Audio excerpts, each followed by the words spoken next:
kami angkat adalah konflik sosial antar etnik di Kampung Kuripan, Kecamatan Padang Ratu, Kabupaten Lampung Tengah.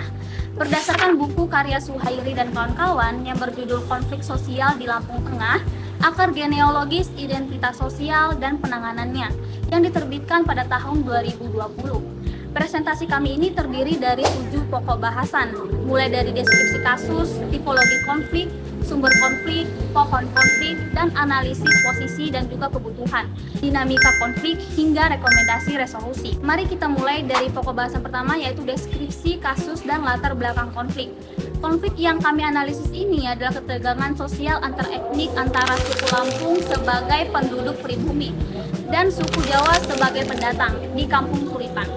Kampung ini memiliki luas sekitar 1.257 hektar tersebar dalam 8 dusun dengan populasi 6.629 jiwa. Komposisi etnisnya 80% suku Jawa, 15% suku Lampung, dan 5% etnis lainnya seperti Sunda, Bali, dan Batak. Secara historis, kampung ini berdiri sejak 1776. Yang menariknya, masyarakat suku Jawa tidak datang secara liar, mereka secara sengaja diundang oleh pemimpin lokal, yaitu Tuan Rajo yang menimbang untuk tinggal dan membangun kampung bersama. Mereka diberi jatah tanah pekarangan dan peladangan. Namun, seiring berjalannya waktu, suku Jawa yang rajin bekerja secara perlahan menjadi pemilik lahan yang dominan. Nah, sementara banyak warga suku Lampung menjual tanahnya. Nah, dari sinilah ketegangan mulai tumbuh, dipicu oleh tindakan kriminalitas berulang dan lemahnya penegakan hukum. Ada beberapa aktor kunci dalam konflik ini. Yang pertama, masyarakat suku Jawa sebagai mayoritas yang menjadi korban kriminalitas. Yang kedua, sebagian kecil oknum suku Lampung sebagai pelaku. Yang ketiga, kepala kampung yaitu Pak Abu Bakar yang menjadi penjaga harmoni. Yang keempat, aparat kepolisian yang dinilai tidak tegas. Dan kelima, Pambers atau Paguyuban Masyarakat Bersatu yang dibentuk oleh warga Jawa sebagai respons atas lemahnya penegakan hukum. Yang perlu kita catat adalah Kampung Kuripan ini berbeda dari kampung-kampung lain di Lampung Tengah yang mengalami konflik terbuka.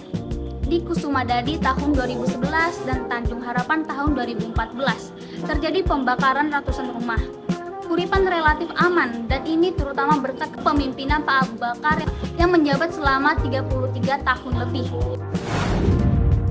Pokok bahasan yang kedua yaitu tentang tipologi konflik. Kita akan mengklasifikasikan konflik Kuripan dari 3 sudut pandang. Yang pertama berdasarkan tingkatan, yang kedua sifat, dan yang ketiga bidangnya. Yang pertama berdasarkan tingkatannya. Konflik ini adalah konflik antar kelompok atau intergroup konflik, yaitu konflik antar dua kelompok etnis berbeda dalam satu wilayah administratif yang sama, bukan konflik antar negara, bukan konflik antar pribadi, melainkan antar kolektivitas etnis. Kedua, berdasarkan sifatnya. Konflik ini bersifat destruktif laten. Meski belum meledak menjadi kekerasan massal seperti di Tanjung Harapan, konflik tetap merusak hubungan sosial, menimbulkan rasa tidak aman, dan memperlebar jarak sosial antar etnis. Namun menariknya, konflik ini juga memiliki dimensi konstruktif karena justru mendorong terbentuknya Pambers sebagai mekanisme pengorganisasian sipil yang terstruktur. Ketiga, berdasarkan bidangnya. Ada konflik sosial dalam bentuk ketegangan dan diskriminasi antar dusun, konflik ekonomi dalam bentuk perebutan tanah dan sengketa panen, dan konflik hukum kelembagaan karena masyarakat tidak lagi percaya pada aparat penegak hukum. Dari sudut pandang eskalasi, mengacu pada teori Sukendar, konflik Kuripan berada pada tingkat surface konflik atau konflik permukaan. Ketegangan sudah nyata dan terasa, namun belum mencapai open konflik berupa kekerasan fisik massal. Lanjut ke pokok bahasan 3, yaitu sumber dan faktor penyebab konflik. Ada 4 layer yang perlu kita pahami. Yang pertama adalah trigger atau pencetus. Pencetusnya cukup konkret.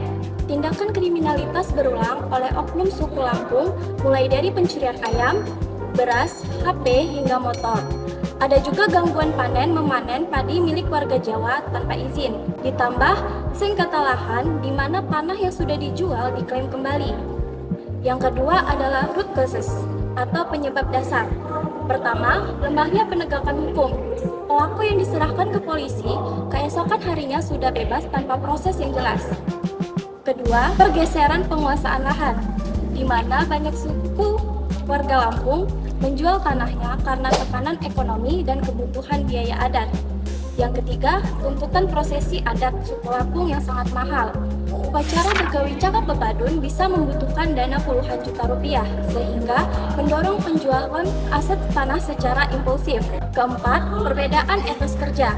Suku Jawa dikenal lebih rajin dan produktif dalam mengolah lahan. Yang ketiga adalah mobilizing factors, faktor yang mempercepat mobilisasi massa. Solidaritas kesukuan yang kuat. Jika satu anggota suku bermasalah, seluruh komunitas siap bergabung. Ini diperlihatkan saat konflik di Tanjung Harapan, di mana suku Lampung dari banyak kampung sekitar ikut bergabung. Bombers juga menjadi faktor mobilisasi suku Jawa. Dan yang keempat adalah aggravating factors, faktor yang memperparah. Maraknya penyalahgunaan narkoba di kalangan generasi muda yang mendorong kriminalitas seperti informasi yang diputarbalikkan saat kabar konflik menyebar. Kesimpulannya, sumber konflik Kuripan didominasi oleh faktor struktural, lemahnya penegakan hukum, dan ketimpangan lahan yang dipadukan dengan faktor kultural seperti etos kerja berbeda dan tuntutan adat. Ini bukan sekedar masalah orang per orang, ini masalah sistem. Pokok bahasan 4 yaitu pohon konflik. Pohon konflik adalah alat analisis yang memetakan konflik ke dalam 3 bagian. Akar sebagai penyebab, batang sebagai inti konflik, dan daun atau dahan sebagai dampaknya. Mari kita mulai dari akarnya. Ada 3 lapisan akar. Akar yang paling dangkal adalah tindakan kriminalitas berulang oleh oknum suku Lampung, yaitu pencurian, gangguan panen, dan klaim lahan yang sudah dijual. Akar menengahnya mencakup lemahnya penegakan hukum, pergeseran kepemilikan lahan ke tangan suku Jawa, dan kondisi ekonomi suku Lampung yang terus menurun. Sedangkan akar yang paling fundamental adalah mahalnya tuntutan profesi adat yang mendorong penjualan tanah, perbedaan etos kerja yang sudah mengakar secara kultural, maraknya narkoba, dan tidak adanya ruang dialog lintas budaya yang terstruktur. Selanjutnya, batang pohon atau inti konfliknya adalah ketegangan sosial antar etnik antara suku Lampung dan suku Jawa.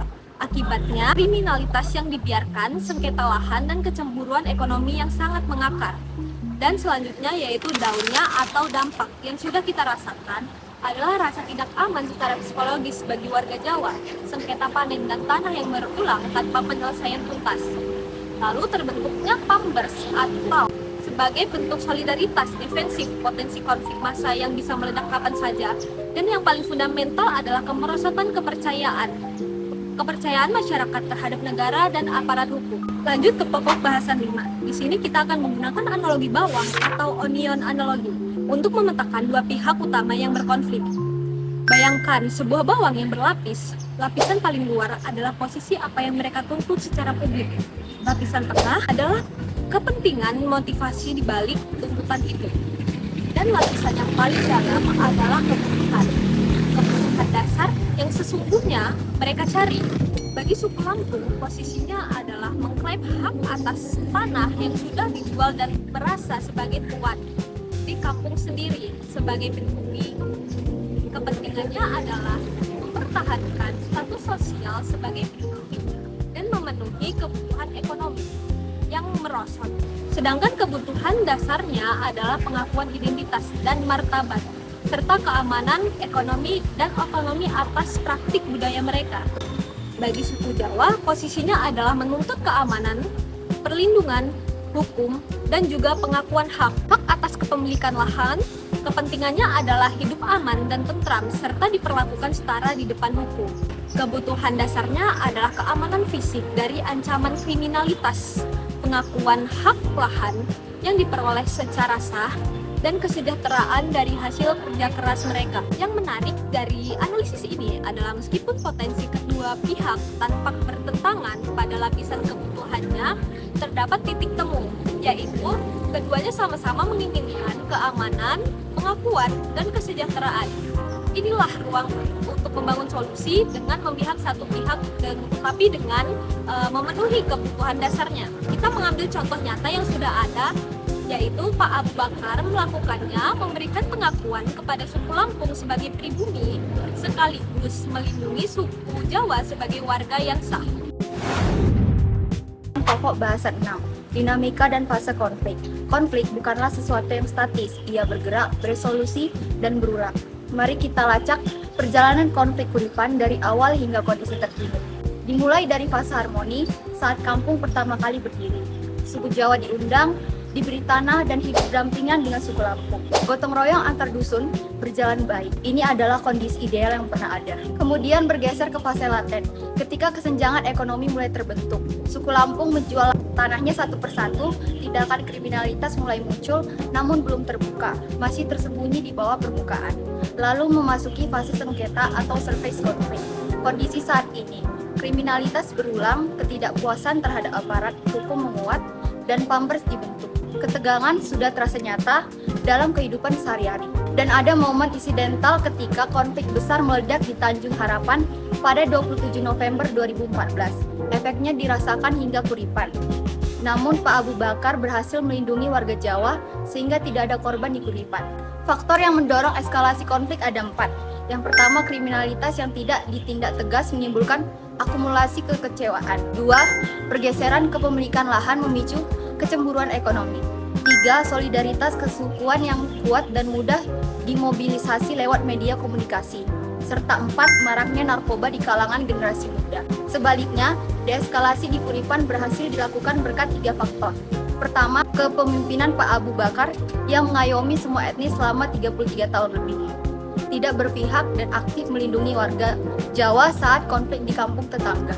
Kedua, Pampers yang berfungsi sebagai katup penyelamat menyalurkan ketidakpuasan secara terorganisir tanpa kekerasan sepihak. Ketiga, kepercayaan antar etnis yang terjaga melalui kegiatan sosial lintas budaya, seperti acara prasmanan kilat Hindu yang didukung seluruh masyarakat Kuripan. Yang perlu diwaspadai adalah siklus kausalitas yang terbentuk. Kriminalitas dibiarkan, kemudian akumulasi kekecewaan, lalu main hakim sendiri yang menyebabkan solidaritas primordial menguat hingga akhirnya terjadi serangan alasan dan berujung pada konflik meluas yang menimbulkan ketidakamanan sehingga kriminalitas meningkat kembali. Ini adalah siklus yang harus diputus. Merupakan pokok bahasan terakhir, metode dan rekomendasi resolusi konflik. Pertama, mari kita evaluasi metode yang sudah pernah dilakukan. Ada 4 pendekatan yang ditempuh selama ini. Penyelesaian hukum formal melalui kepolisian ternyata gagal. Aparat tidak konsisten dan tidak tegas. Pelaku diserahkan hari ini, besok sudah bebas. Kepercayaan masyarakat terhadap hukum formal sangat rendah. Namun, kepemimpinan lokal dan negosiasi langsung oleh Pak Abu Bakar berhasil. Ini bukti bahwa pendekatan berbasis kepercayaan dan relasi personal jauh lebih efektif di konteks kampung. Sementara, Pampers dinilai sebagai berhasil menciptakan bargaining position dan mencegah eskalasi. Namun, berisiko menimbulkan konflik lebih besar jika tidak dikelola dengan disiplin dan pengawasan. Lantas, apa yang kami rekomendasikan? Kami merekomendasikan alternatif penyelesaian sengketa melalui mediasi dikombinasikan dengan penguatan penegakan hukum. Alasannya sederhana. Masalah utama konflik ini bukan sengketa formal yang membutuhkan pengadilan, melainkan persoalan kepercayaan, keamanan, dan relasi sosial yang hanya dapat dipulihkan melalui dialog dan rekonsiliasi. Langkah-langkah konkretnya meliputi identifikasi pihak berkonflik dan fasilitator netral, pemetaan sengketa tanah, panen dan kriminalitas, forum dialog terbuka antar wakil kedua etnis dan aparat, penyusunan MOU komunal tentang tata panen dan sengketa lahan, pembentukan tim pemantauan perdamaian berbasis kampung, dan evaluasi berkala tiap 3 bulan. Kami juga menyusun rekomendasi berbasis RPP framework dalam 4 level, di level individual, meningkatkan literasi hukum dan pembinaan generasi muda. Di level relasional, dialog rutin dan kegiatan budaya bersama. Di level struktural, reformasi penegakan hukum dan sertifikasi tanah oleh BPN. Dan di level sosial politik, advokasi kebijakan berbasis restoratif justice serta implementasi Undang-Undang Nomor 7 Tahun 2012 tentang penanganan konflik sosial secara konsisten. Banyak aktor yang perlu dilibatkan. Pemkab Lampung Tengah untuk program pemberdayaan ekonomi, Polres Lampung Tengah untuk reformasi penegakan hukum, tokoh adat dan agama sebagai penjamin moral, Pampers sebagai mitra pemerintah bukan organisasi paralel, BNN untuk menangani narkoba, hingga LSM perdamaian seperti komunitas Sakelik Sedulur yang sudah aktif di Lampung Tengah. Sebelum menutup, izinkan saya menyampaikan kesimpulan akhir dari representasi kami. Konflik di Kampung Kuripan adalah pengingat bahwa harmoni sosial tidak terjadi begitu saja. Ia dibangun dijaga dan membutuhkan kepemimpinan yang kuat, penegakan hukum yang adil, serta ruang dialog yang terbuka. Kampung Kuripan mengajarkan kita bahwa konflik yang terkelola dengan baik tidak harus berakhir dengan kekerasan. Cukup dengan pemimpin yang berani, jujur, dan tidak berpihak. Kami berharap analisis ini dapat memberikan kontribusi kecil dalam memahami dinamika konflik sosial di Lampung, sekaligus menjadi bahan refleksi bagi kita semua sebagai calon administrator publik.